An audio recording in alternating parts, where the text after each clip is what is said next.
First one. And everybody throws up on the first one. I hate the first one. The first one is you got to have some goals. Man, my wife for 30 years. What do you got to write a goal for? You know, fine, Judy. I'll write them. and you laugh at that, but you know, I'm going to tell you something. It only takes one person in your family to do it. It only took Joseph Duda to do it.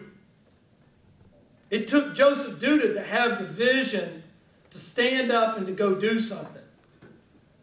And to give you a perspective on it, I got to go to the sidebar on this one. Get a grip of this story. 100 years ago, Joseph Duda's grandfather left Slavia and came to the United States, was living and working in Oviedo. Had not seen his kids and his wife for 3.5 years. Walking across the dirt road carrying some supplies from the local store, here comes a horse-drawn buggy, and on the buggy is his wife and 3 kids. Of course, he's in an out-of-mind experience. He's like, you know, they're not supposed to be right there. Here's 100 years ago. His wife, 4 weeks before making the trip, sent a telegram. We're coming to Florida. On the horse-drawn buggy was the family and the telegram. 100 years later, you can't go 3 seconds without getting the information across the world. That's how much it's changed. And if you're not willing to go with the change and keep growing with it, change runs you over. 100 years. That's how much change we've had. Goals. Why do you got to have a goal? I just read a piece, and it really did do a lot to wake me up a little bit. Get these 3 different types of goals down. Because, you know, it really does make a big difference. Type A are the goals that you know you can go do. So they're the ones you know. And that's the ones that most all of us set. We know we can go get that done. Type B goals are the goals that we think we can go do. If this happens, and, you know, this happens, I think I can accomplish that. So it's inside of your thinking pattern. Type C are your wants. These are the goals that you don't know how to get them. But these are your true wants and your true desires. And what life does to us is it forces us into the middle, and it forces us into mediocrity. It forces us into the home payment, the car payment, raising the kids, and all of a sudden we look up, and the only thing we got in our life, maybe, if you're still a good goal setter, are A and B goals. You've lost the dream. And that's where the C goals are. KFC didn't even get started until he was 58. McDonald's, Ray Kroc, was in his late 50s. And it wasn't even his hamburger stand. It wasn't. He just saw what the process was and how cool it was. And asked for permission to go market it. And took off with it. Because he loved the hamburgers that these 2 McDonald's boys were making. It wasn't even his idea.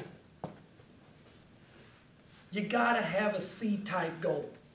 You with me? Now you're going to have to work on that yourself. And here's how you work on it. And this is really painful. And if you ever want help doing it, no problem. I love doing it with people because it's just fun. Kind of sick that way, I guess, Steve. But get somebody to write a goal. Why? Well, you know, so why is that important? It'll take about 8 to 9 questions of why to get the person to the real, true goal and desire that you want to go at. And if you can do that to yourself, it's a much more comfortable process, but that's about what you got to do. You've got to ask yourself, why is that important? Well, why do I want to do that? Well, why? Why? Now here's the 2 qualifiers to all your goals. Get this down. The first one is, am I able to do it? Am I able? It's perfectly fine when I met the high school kid that was 5'2", white, couldn't jump, couldn't shoot, but his goal was to play in the NBA. Son, we got to swallow some reality pills here. You're not going to be able to do that. Do you follow me?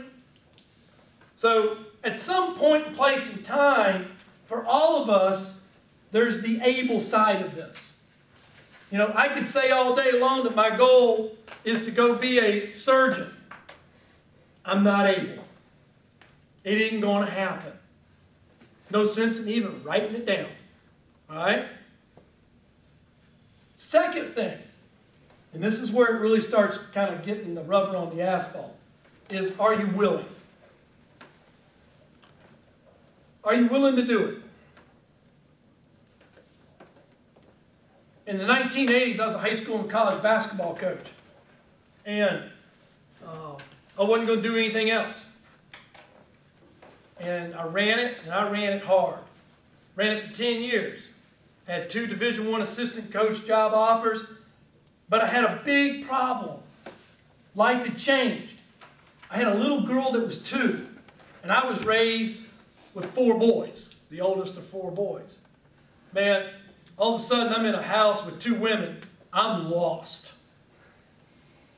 She comes home from a dance recital at 2 or 2.5.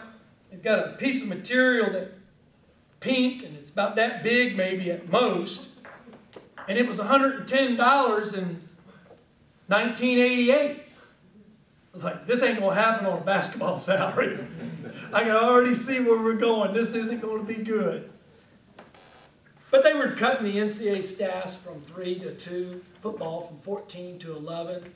And I had another job offer in sales, to take over an entire state over in South Carolina. And I knew I could do it. Here's where fantasy of what I wanted changed, because once I knew I could do it, I wasn't willing to pay that price. Because the price would have been your family. Almost every single one, almost 93% of them are divorce rates in that industry. You can't believe of what it is that you have to go through and to be able to go do that. And that's the reason why I never looked back. I mean, I could tell you coach after coach after coach that left the industry and they could never do anything else because they didn't leave for the right reason. But once that goal was satisfied in my mind and I knew I could do it, I mean, the guys that are on TV today, I worked in camps with. In fact, half a dozen of them I know aren't worth a darn. But they stayed with it because that's what they wanted to do. And that's cool. That's good. But I didn't want to do that. And so I went in a different direction because I already had the answer. You got to have that goal or you won't know how to make that decision. Let me ask you a question. Anybody got a 3rd or 4th grade student? Great. How long is it acceptable for them to stay in the 3rd grade? Well, my world is only 1 year. Only 1 year, isn't it?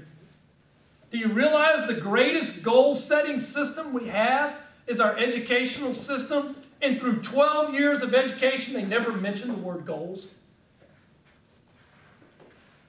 There it is. You have an acceptable period of time. The goal is to get to here. 8.5, 9 months later, boom, you keep moving through the process. And what do? Most of them stay on track. But then what happens? Because we didn't teach it and reinforce it, they get out and what happens to them? Now they're going out to Montana to find themselves or something, you know? Come on. Yeah, I just had to get that one in there.